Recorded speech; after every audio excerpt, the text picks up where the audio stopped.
जिथं संपूर्ण जग जानेवारीला नववर्ष साजरे करतं तिथं आपण मात्र गुढीपाडव्यालाच का साजरा करतो? तर फक्त महाराष्ट्रातच नाही, साऊथलाही हा सण उगादी म्हणून साजरा होतो. युग म्हणजे काळ आणि आदी म्हणजे सुरुवात, म्हणजे काळाची सुरुवात. हिंदू पुराणानुसार ब्रह्मदेवाने सृष्टीची निर्मिती या दिवशी केली होती. आणि असंही म्हणतात की जेव्हा रामाचा या दिवशी राज्याभिषेक करण्यात आला होता तेव्हा प्रजेनं गुढ्या उभारून हा सोहळा साजरा केला होता. या दिवशी कडुनिंब आणि गोड याचे एकत्रित सेवन केले जाते.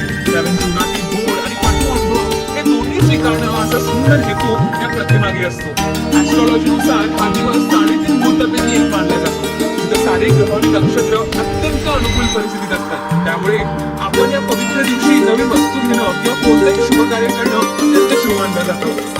जेवढ्या उत्साहानं आपण न्यू इयर सेलिब्रेट करतो तेवढ्याच उत्साहानं आपल्याला आपले सण साजरे करायला हवे. कारण आपणच आपल्या प्रथा पुढे नेणारे आहोत.